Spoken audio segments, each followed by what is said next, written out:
자, 그러면 이번 시간에 잠깐만 한번 숨을 한번 잘 쉬어볼까요? 호흡을 한번 골라보겠습니다. 자, 편안하게 앉으시고요. 허리 세우시고. 토요일 날 그 전 카바찐이 스님들도 많이 있고 이렇게 있는데 이제 그 MBSR 그 명상을 리드하는 방식을 조금 맛보기로 보여준다면서 이런 말을 했어요. 그러니까 여기에 이 스님들도 많이 와 계시고 또 오래 수행한 분들도 계시는데 제가 매우 초보자를 대하듯이 아주 초보적인 가장 초보적인 걸로 그렇게 해서 혹시 화가 나실지 아니면 좀 신뢰가 될지 근데 기분 나빠하지 마시고 그렇게 해서 죄송합니다 이렇게 인사를 하면서 하는데 그 모양이 참 이쁘더라고요. 저도 사실은 속으로는 늘 그런 생각을 했거든요. 그럼에도 불구하고 그렇게 예쁘게 표현을 못했었어요. 근데 지금 문득 자 허리 세우시고 자리 바로 하시고 이러면 여기서 선방에서 며칠을 지금 나고 그동안에 아주 열심히 수행 정진하신 분이 많으신데 뭐야 이거 나를 이렇게 처음에 그런 마음이 이제 일어나면 이제 그분도 당사자도 그렇지만 뭐예요? 저 자체도 일종의 한 몫을 한 거라서 어차피 함께 불선심소를 일으키게 되거든요. 그래서 미리 그렇게 사전에 이렇게 죄송합니다 하고 인사하는 모습이 되게 예뻤어요.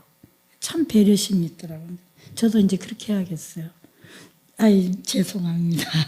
그냥 아주 처음에 그거 하는 처음 숨 쉬는 아기가 이 세상에 태어나면서 처음 숨 쉬는 그런 상태처럼 아주 아기가 우리를 생각하기에 지가 한번 생각해봐요. 내가 이렇게 엄마는 알죠. 왜? 너무 사랑스럽기 때문에 아이가 누워있다가 옹알이 하는 것도 너무 신기하고 너무 신통방통하고 뒤집는 것도 그렇고 말하는 것도 그렇고 그래서 막 옆집 자기 도취해가지고 말을 하면 그냥 그런 공감할 수 있는 사람이면 뭐예요?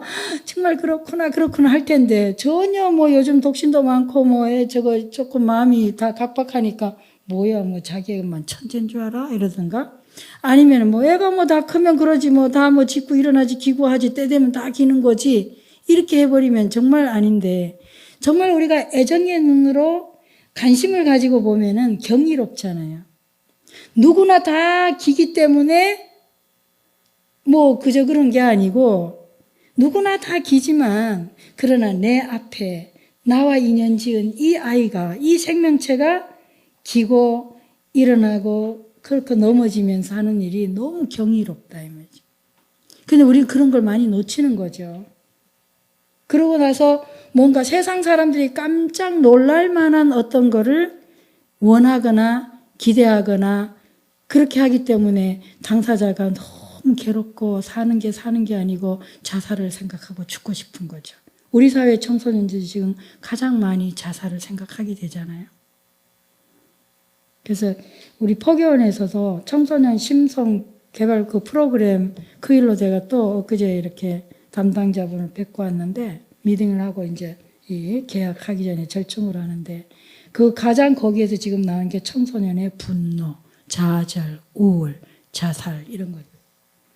그러니까 그 외국에 가가지고도 유학하는 거 하는데도 그건 제가 낸 프로테이지가 아니고 방송에 나온 건데 한국의 아이들이 가장 많이 자살을 생각한다.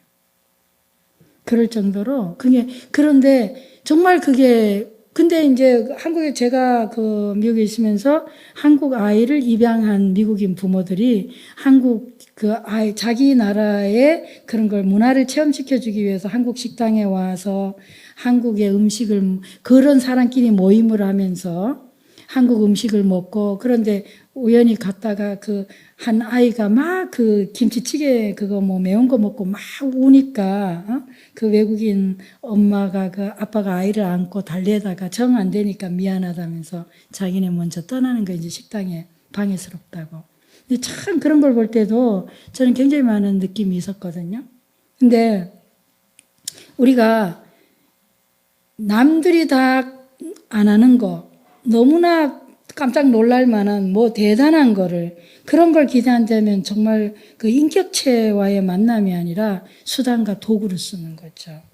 그래서 그런 것들은 굉장히 상대를 사는 힘겹게 만드는 건데 그냥 누구나 다 하기 때문에 그게 그냥 그냥 평이한 게 아니죠. 평범한 게 아니라 그냥 정말로 나랑 인연 지어진 이 대상이 너무나 나하고 함께한 이 대상이 이 생명체가 하기 때문에 너무나 거룩한 거고 경이롭고 그리고 또 당사자는 사실은 뭐예요? 그냥 일어나는 게 아니죠. 얼마나 온 힘을 다해서 온 우주의 그런 질서에 맞추면서 그렇게 붙잡고 서고 일어나고 걷고 넘어지면서 또 걷고 그러냐는 거죠. 그런 체험이 이렇게 함께 더불어서 이렇게 공감되어질 때 우리는 굉장히 소중함을 느끼고 그리고 우리 존재감을 갖는데 우리가 유난히 그렇게 우리 문화에서는 잘 못하는 것 같아요. 그래서 특히 이제 좀 지금 수능 기도하고 이렇게 할 때 내 아이가 몇 점이 나왔거나 어느 적에 들어갔거나 그거에 의해서 가치가 올라가거나 내려가게 되면 그만큼 뭐죠? 존엄성이라든지 어떤 우리의 자성, 불성은 심하게 뭐죠? 오염되고 굴곡되고 왜곡되게 돼요. 그래서 그런 거와 상관없이 그냥 그 있는 그대로 그런 존재 자체로 이 소중함을 느낄 때 그게 가장 이제 정말로 우리가 자기가 진실로 이해받는다고 느끼는 거 아니겠어요? 우리들도 마찬가지고 우리 앞에 있는 누구도. 근데 그렇게 되기까지 참 많은 수행이 돼야 되는데 어느 문화에서는 그게 참 쉬운데 우리 너무 좀 각박하게 그렇게 되지 않았나 싶어요. 그러니까 우리들부터 시작을 해서 가능한 있는 그대로 그 자체로 더하지도 덜하지도 않은 그 자체로 굉장히 경이롭게 느낄 수 있는 체험할 수 있는 그런 식으로 된다면 우리 그렇게 많은 돈이나 많은 지위가 없어도 굉장히 더 풍요롭고 여유로울 거라는 거죠. 그지? 그렇겠죠? 네. 자, 그러면 눈 감으시고요. 허리 세우시고 편안하게 숨을 들이쉬시고 내쉬고 아주 편안하고 자연스럽게 해봅니다.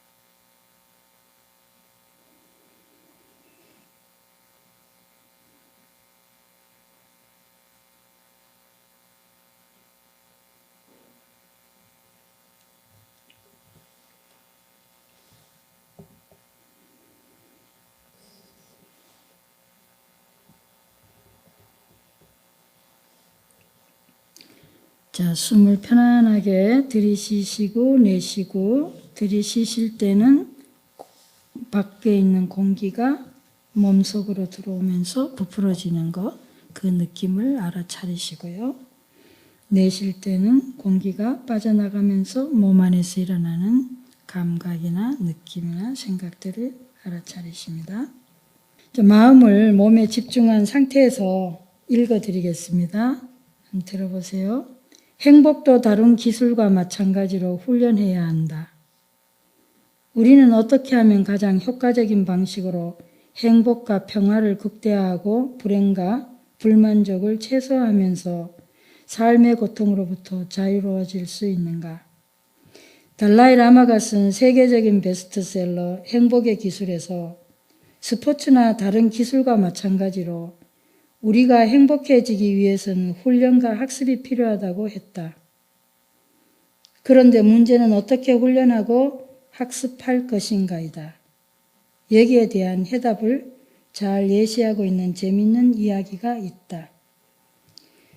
어느 날 저녁 할아버지가 손자에게 사람들의 마음속에서 일어나고 있는 전쟁에 대해서 말해 주었다.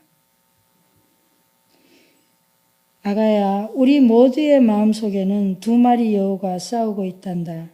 하나는 악이란다. 화, 질투, 슬픔, 욕심, 건방짐, 열등감, 우월감, 자만, 거짓말 등등. 다른 하나는 선이란다. 기쁨, 평화, 사랑, 자비, 희망, 고요함, 친절함, 진실함, 너그러움, 공감, 믿음 등. 손자가 잠깐 생각에 잠기더니 할아버지에게 물었다. 그런데 할아버지, 어느 여우가 이겨요? 할아버지가 대답했다. 내가 먹이를 주는 녀석이 이기지. 어떻게 먹이를 주어야 하는가? 모든 건 습관이다. 우리는 그 습관을 강화시킬 수도 있고 반대로 약화시킬 수도 있다. 고정되고 변화하지 않는 것은 없다. 우리의 성장과 행복, 웰빙을 장려하는 부정적인 감정, 생각들이 계속해서 활동할 수 있는 먹이를 주지 않으면 된다. 긍정적 감정, 생각들에게 먹이를 주고 부정적인 생각, 감정들에게 먹이를 주지 않기 위한 유일한 방법은 순간순간을 자각하고 알아차리는 훈련이다. 우리의 행복은 경쟁에서 쟁취되어지거나 소유해서 얻어지는 것이 아니다. 누군가와 경쟁해서 얻어진 결과는 굴레일 뿐 진정한 성공이 아니다. 경쟁은 끝이 없는 실패자를 양산할 뿐이다. 경쟁에는 승리자가 없다. 모두가 패배자일 뿐이다. 진정한 행복은, 진정한 인생의 성공은 자기가 누구인지 진짜 자기를 알고 깨달을 때 얻어진다. 행복의 크기는 자아에 대한 깨달음의 크기와 정비례한다.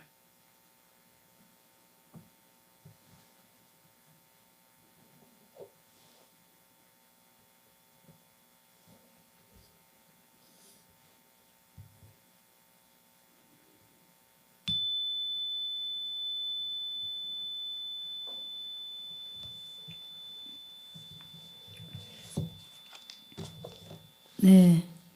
여우 이야기 잘 들으셨어요? 인디안 이렇게 문화에서 내려온 이야기인데요. 참 정겹죠? 할아버지가 손자에게 누구에게나 우리 안엔 두 마리 여우가 살고 있는데 하나는 악의 여우, 다른 하나는 선의 여우가 살고 있다. 손자가 그럼 누가 이기냐? 싸우고 있다. 우리 안에서 싸우고 있다. 갈등하고. 누가 이기냐? 네가 먹이를 주는 놈이 이기지. 그러니까 우리는 시시때때로 수시로 우리는 어떨 때는 악의 여우에게 먹이를 주고 어떨 때는 선의 여우에게 먹이를 주는데 누구에게 먹이를 더 많이 주느냐, 더 자주 주냐가 그게 뭐예요? 우리가 갖는 성격이요, 인격이요, 우리의 업이겠죠. 참 재밌는 일 같아요. 근데 이제 이거 달라이 라마하고 이제 뇌과학자 유명한 미시간주 대학의 뇌과학자가 있는데요. 리처드 데비슨이라고. 이 사람이 이제 어느 날 달라이 라마가 굉장히 하시는 방법 중에 아주 뛰어난 한 가지 방법은요. 이제 달라이 라마 소위 말하는 10대 제자 중에 한 명이 이제 MIT 윤리연구소에 이제 서장으로 있는데요. 그 사람은 인도 사람이에요. 스님인데 아주 젊은데도 대단히 유능하고 아주 사람이 훌륭하더라고요. 근데 물어봤어요, 제가 개인적으로. 달라이 라마가. 근데 이제 뭐 이렇게 하시는 거 보면은 대충 워크샵이나 학자들 모아놓고 하는 거 보면 이해되지만 그래도 이제 또 한번 직접 들어보는 것도 재밌을 것 같아서 그랬더니 서양 사람들의 소위 말해서 내노라는 저 잘난 사람들이 워크숍에서 너무 Your Holiness 하면서 그렇게 많은 깊은 존경심을 표하고 그렇게 하는데 도대체 가장 주된 방식이 뭐냐 물었을 때 달라이 라마는 절대로 가르치려고 하지 않는다. 먼저 가르치려고 하지 않는다. 그러니까 제가 봐도 워크숍하거나 뭐 할 때 보면 달라이 라마는 배울 준비가 항상 되어 있어요. 가르치려고 하지 않습니다. 그러니까 이 리처드 데비슨이니까 이제 달라이 라마가 이렇게 보면 여러분 혹시 비디오 보셨는지 몰라도 쿤든요. 어릴 때부터 굉장히 과학에 관심이 많고. 그러니까. 그러면 이제 아주 그 달라이 라마가 관심이 있었던 거, 왜 과학이 그렇게 뭐 여러 가지 좋은 것도 많이 만들지만 과학으로 인해서 사실 참 그 피해 악도 참 많잖아요. 근데 그래서 하나 왜 어떻게 하면은 자비심을 증장시키는 뭐 그런 연구는 없는가? 그런 거를 어떻게 해볼 수 없나? 이런 의문을 가지시면서 그러니까 뇌과학 이런 쪽에 아주 세계 석학 저명한 사람들을 초빙을 해서 그래서 이 세미나를 합니다. 워크숍을 다람살라에서. 그렇게 하면서 달라이 라마는 계속 경청을 해. 그들이 뭔 공부를 하고 있는지, 그들의 학문이 뇌과학에서 뭘 연구하는지 뭘 하는지를 계속 듣고 있다가 보면 그 워크숍 제가 이렇게 비디오로 이렇게 보는데요. 듣고 있죠? 그러다가 하면은 가만히 듣고 있다가 근데 우리 불교에서는 이런 게 있는데 거기서는 그게 어떤 현상하고 어떻게 관련이 되죠? 이거는 뭐죠? 이렇게 계속 질문해요. 그러면 이 학자들이 이제 설명을 해주죠. 설명을 하다 보면은 그러다 보면 점점 뭐예요? 대화가 되면서 이분들이 모여서 우리 모여가지고 달라이 라마한테 우리 각자 자기 영역에 있는 걸 한번 프리핑을 하자. 그러면서 또 자기 영역에 논문을 가서 설명을 또 해주고 그럼 달라이라마는 또 가만히 듣다가 우리 불교에는 이런 가르침이 있는데 경전에 이런 가르침이 있는데 그거는 어떻게 되죠? 이렇게 물어와요. 그러다가 나중에 그게 며칠 몇 박 이렇게 쭉 지나면서 그 다음에 돌아갈 때 이제 이 리처드 데비슨이 자기 경험으로 그래서 자기가 돌아가면서 달라이 라마하고 약속을 했다. 어떻게 하면은 자비심 같은 것을 이 훈련할 수 있는지 그런 걸 자기 다음에 한번 연구해 보겠다. 그래서 실제로 이 사람은 그 달라이 라마 그 연구 거기에서 연구비도 지원을 받습니다. 그리고 이제 뭐 여러 단체가 있는데 그 중에 대표적인 탑 10에 드는 사람인데요. 그래서 이제 영향력 미치는 걸로 이 사람의 그래서 자기 연구해요. 연구해가지고 하는데 이제 그래서 나중에 뇌과학자들 초기에는 주로 이제 나중에 이 뇌과학자들 협회에도 달라이 라마가 가가지고 연설해요. 근데 처음에는 거기에 중국인들이 많이 있어가지고 반대해가지고 연설에 몇 번 이렇게 거부 안 된다고 그러다가 결국은 굉장히 리드하는 사람들이 많이 적극적으로 애를 써가지고 결국 연설을 합니다. 하면서 그때 그 이후 나온 게 이 행복의 기술이라는 건데요. 근데 이제 연구들 같이 하면서 뭐 그 연설하고 관련이 있는 건 아니고요. 근데 거기에서 굉장히 리처드 데비슨이 연구한 것 중에 하나가 어떻게 하면은 자비심이라는 걸 이렇게 키울 수 있느냐. 그런 거에서 이 명상하고 연결해가지고 이 뇌 브레인, 이 뇌과학 쪽에 MRI 사진 통해가지고 결과를 내놓거든요. 근데 이 사람 내놓기 뿐만 아니라 다른 연구도 많이 나와 있어요. 근데 중요한 건 지금 제가 강조하고 싶은 건 이제 행복도 우리가 보통은 행복해지는 데는 우리는 보통 이렇게 만약 우리가 테니스를 친다든지 뭐 피아노를 친다든지 수영을 한다든지 하면 그런 분야의 선수가 되는데 긴 세월이 걸리고 돈 들고 투자 많이 하잖아요. 노력하고. 그런 건 당연시 한다는 거지. 뭐 바이올린을 캔다든지 이런 것들은. 그런데 과연 우리가 행복해지기 위해서 얼마만큼 훈련하고 투자하고 연구하냐는 거예요. 정작은 그 어떤 것보다도 우리가 삶에서 중요한 것이 행복해지는 건데 그리고 행복해지기 위해서도 우리는 시간과 노력과 투자가 필요한 건데 정작 중요한 거에는 그냥 당연하게 얻어지는 것처럼 행복하기 위한 노력을 연습을 안 한다는 거예요. 여기에 굉장히 우리가 어떻게 보면 참 단순한 것 같은데 굉장히 중요한 파트죠. 행복도 학습이 필요하다. 공부 필요하다. 그래서 어떻게 보면 여기 계신 분들도 사실은 뭐예요? 뭐 당장 다른 이유 있지만 결국은 더 궁극적 이유를 목표를 따져본다면 행복해지기 위하여 이 시간 내고 정말 이런 다른 수많은 그러니까 믿음이 없거나 확신이 없으면 다른 데 가서 놀죠. 이 시간에. 그죠? 그냥 수다를 떨던지 아니면 어디 가서 뭘 먹던지 하든지 하지 않고 이 자리에 오신 것은 가장 우리가 여러 가지 설사 우리가 술을 마신다 해도 아니면 무슨 어디 가서 이렇게 도박을 한다 해도 사실 궁극적으로 보면 방법론의 비효과적인 것이지 사실 우리 즐겁기 위해서 행복하기 위해서 하는 활동이에요. 근데 그것이 얼마나 장기적이고 체계적이고 정말로 확신적으로 우리에게 우리의 행복, 우리의 성장에 더 유익하고 보탬이 되는 효과적 방법이냐가 문제인 거지. 동기 자체는 어떻게 보면 사실은 따지고 들어가 보면 똑같아요. 내가 행복하고 싶은 거예요. 고통, 이고등락이에요. 괴롭, 분노부터 벗어나서 내가 행복하고 싶은 거지. 그런데 굉장히 방법이 뭐예요? 술을 먹는다든지, 아니면 수다를 떤다든지, 뭐 아니면 내가 뭐 누구 흉을 본다든지, 이간질을 한다든지, 아니면 무리하게 뭔가를 한다든지, 그것도 따져보면요. 사실은. 근데 그것이 궁극적으로 효과적인 방식이냐 하는 문제를 우린 생각할 때 면전가찬 같지만 여러분들이야말로 정말로 가장 뭐요? 합당하고 올바르고 가장 뭐죠? 효과적인 방법으로 지금 이 자리에 와 계시는 거죠. 부처님 법을 통해서 내가 뭐요? 나를 증장시키고 싶은 행복한 방향. 그런 의미에서. 근데 행복도 바로 우리가 근육을 키우듯이 아니면 다른 어떤 기술을 익히듯이 학습이 필요하다. 노력이 필요하고 시간이 필요하다. 그런 부분에서 그 메시지는 굉장히 강렬하고 행복의 기술이에요. 굉장히 강렬하고 아주 베스트셀러가 됐어요. 한국에도 이제 번역되어 있죠. 굉장히 중요해요. 우리가 굉장히 이제 답이 명료한 거예요. 사실은 보세요. 얼마나 주객이 전도되고 있는가. 공부를 왜 해요? 뭐 공부 자체를 뭐 또 받들기 위해서 공부를 하냐는 거죠. 경전 공부도 마찬가지겠죠. 그러니까 그 왜 하냐는 거죠. 그리고 왜 따져보면 결국은 뭐예요? 내가 행복하기 위해서.